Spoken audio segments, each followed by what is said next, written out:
Hey,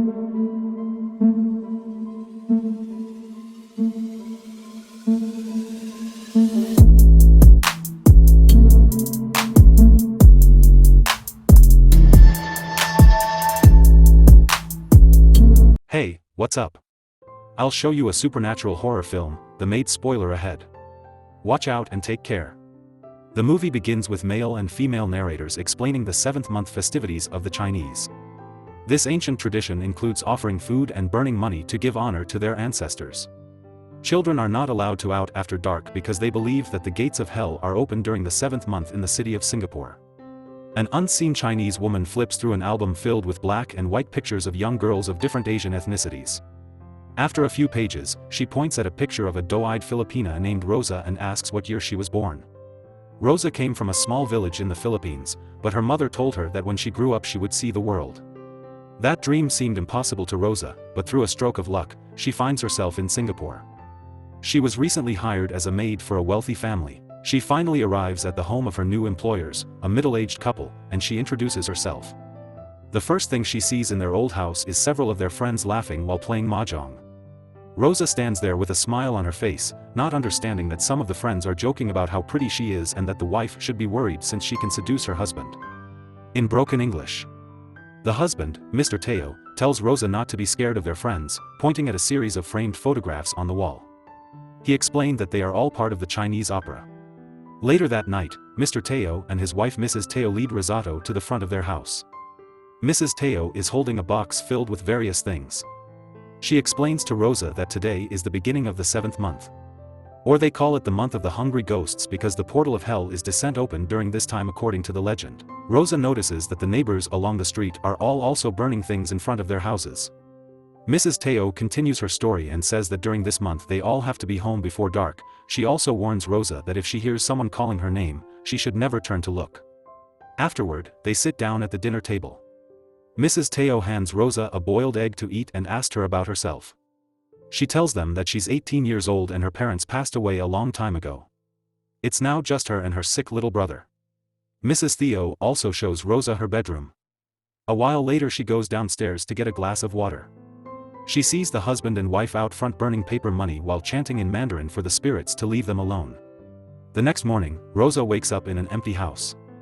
She starts cleaning the house after eating breakfast while washing her hair in the bathroom.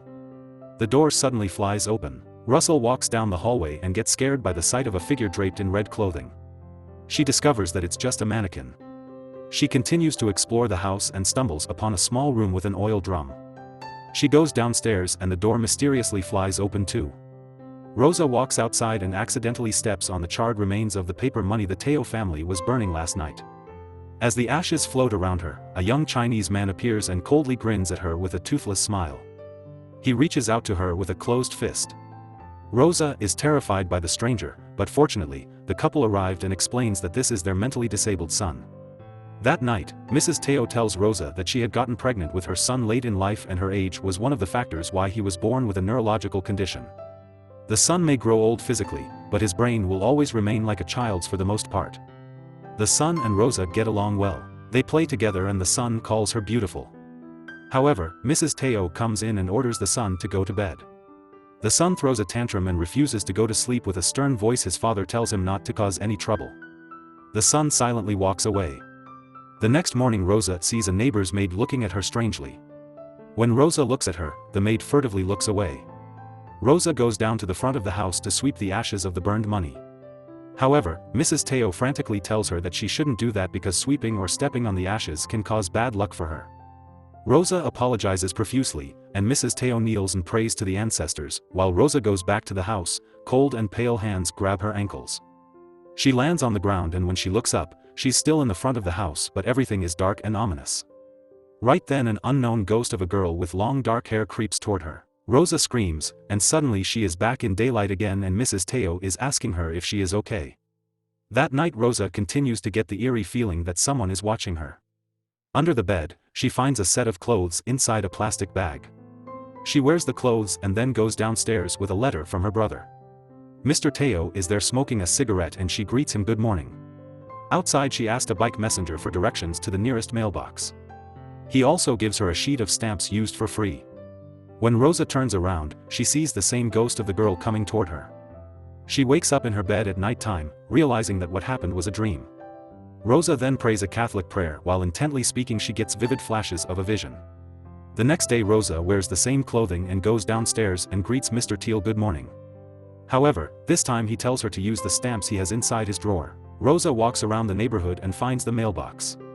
She was disturbed because it was in the exact same place she saw in her dream. When she gets home, Mrs. Teo reprimands her for going out alone. She says that it isn't safe because Rosa is new to Singapore and it's the 7th month. From now on, Mrs. Teo will mail Rosa's letters herself. The next day the couple takes Rosa to their Chinese opera stadium so she can help out in today's show. The son rides in the car beside her. The show starts and Rosa finds a seat in the front row beside some girls wearing white. The show depicts a traditional Chinese ritual, but in the middle of it, the man beside her asks her why she's sitting on his wife's chair. When Rosa abruptly stands up, she realizes that the front row is actually empty, and there is not anyone beside her. Mr. Teo yanks her to the side and tells her that she's not allowed to sit there because the front row is reserved for the ghosts during the 7th month, and he adds that if she has nothing to do she can go home earlier. Rosa walks home as night falls. A boy playing in the street asks her to get his ball. When she stoops to get the ball, she sees a horrific figure turning toward her. The figure and the boy disappeared. She wildly looks around the street and sees more neighbors burning paper money. The two girls, wearing white in the audience earlier, are also there. Rosa hurriedly goes home and to her horror, she catches a glimpse of a photo of the boy who asked her to get his ball. The photo is beside a couple burning paper money and grieving for their dead boy. Rosa then realizes that the ghost of the 7th month may be true after all. When she steps inside the house, the lights flicker and the same boy walks toward her. Rosa screams at him to leave her alone. Later the couple finds Rosa slumped in the corner, crying. She tells them that she's not crazy, but she's able to see ghosts. The couple believes her and says that she must have angered some ghosts. Mrs. Teo adds that as she leaves the ghosts alone, eventually they will leave her alone too. Mrs. Teo gives Rosa a letter from the Philippines. She reads it and starts crying because she learns that her little brother is very sick and her family needs money for his medical bills. Mrs. Teo comforts her and says that even if she hasn't completed her first month yet, she will give her salary in advance so she could help her brother. Rosa is very grateful for the family's kindness. Rosa is about to go out when she sees the son hungrily eating the food which was actually laid out as an offering to the ancestors. She chastises him for eating the offering, food that takes him to the mall so he can eat. They sit down at one of the tables in the food court. He orders 2 bowls of noodle soup, and the waiter haphazardly swipes toward the son. That discarded tissue and utensils of previous customers. The son gets mad, and the waiter doesn't even appear to notice. To assuage the son, Rosa buys chicken feet and rice for him instead, but when she gets back to their table, the son is nowhere in sight. Night falls and the son is wandering around an empty road. He sees an old lady sitting by the side of the road, selling some things. She smiles at him kindly and invites him to sit down with her. She warns the son that it is dangerous to go out after dark during the 7th month. A while later a man comes up to the old lady to buy one of her wares. She remarks that he's bought from her before. Suddenly a bus comes out of nowhere and rams into the old lady's stall. The son falls to the ground and sees that the old lady and the man had disappeared. A passerby accidentally drops a newspaper beside the son and he sees the old lady's and the man's pictures on one of the pages. It turns out that they were victims of a fatal hit and run. The son frantically runs away and finally finds Rosa. The ghosts still keep pestering Rosa, no matter how hard she tries to ignore them. She sees ghosts in the Chinese opera and at home. One day she sees a ghost of a girl behind a clothes rack. Rosa also catches a glimpse of someone wearing a traditional red Chinese outfit in her room. She finds an envelope addressed to someone named Esther, squashed between some boxes.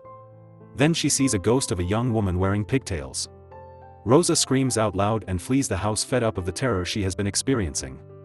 That night Rosa is lying in bed, fiddling with the compact mirror in her room. She flips it and sees the name Esther inscribed at the back of the mirror.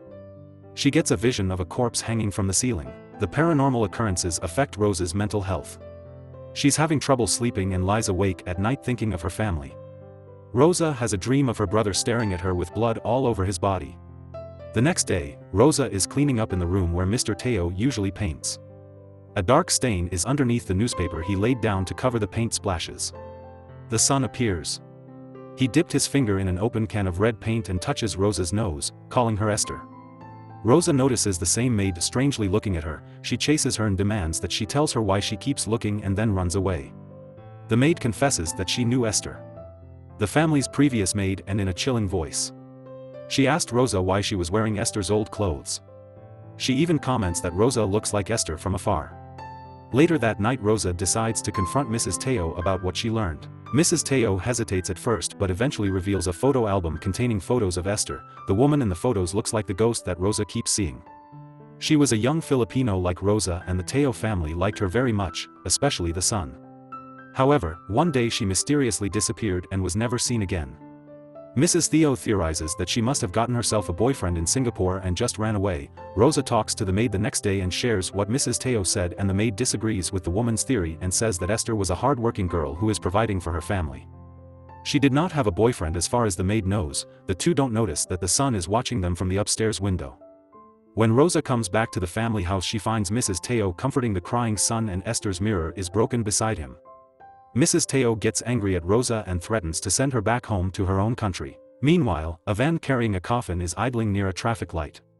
The driver explains to his companion that he needs to hurry and get the coffin to the cemetery before noon, because if the sun hits the coffin, bad luck will come to whoever is touched by the coffin's shadow. Rosa approaches the maid in the middle of the street. The van passes by them and the coffin shadow hits the maid.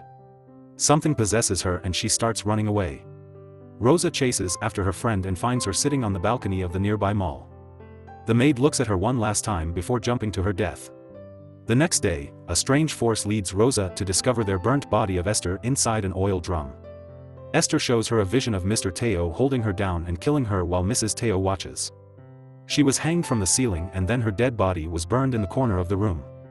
Rosa sees a pile of her letters that were not mailed by Mrs. Teo. Terrified for her life, Rosa gathers her things and runs out the door. She manages to insert her letters into the mailbox before collapsing out of exhaustion. The couple finds her there and returns her to their house. Rosa wakes up later that night. The couple is all calm and invites her to eat at the diner table with them. Rosa shrieks and tells them that she knows what they did to Esther. She then tries to run away, but the front door has been locked and Mr. Teo knocks her unconscious in an instant. Later she wakes up tied to the bed. A vision reveals that Esther was also tied to the bed by the son. Mrs. Teo arrives and tries to get Rosa to eat some food. She then reveals that her son was obsessed with Esther and had taken her against her will. Esther tried to call the police, but Mr. Teo killed her and burned her corpse. Rosa escapes from her bindings but is stopped by the son in the kitchen. She warns him not to touch her, but he just comes closer. Rosa stabbed him and discovers that he cannot be physically hurt. Mrs. Teo dresses Rosa in Esther's red Chinese outfit and ties her hair in pigtails. She tells her that her son was so distraught by Esther's death that he committed suicide in the end. This explains why the waiter in the restaurant just ignored the son previously. After the son's death, he comes back to their house every year during the 7th month so he could find Esther's ghost and be with her. The couple is tired of being hounded by the spirit of their lonely son, so they plan on marrying him to Rosa through a Chinese ghost wedding. They string up Rosa with news, but the son suddenly remembers that his father killed Esther in a fit of rage. He pushes his father to the nearby altar, causing oil to spill, and his father to be set on fire. The flames climb to Rosa's noose and she falls to the floor. She then runs outside the house with Mrs. Teo chasing after her with a knife.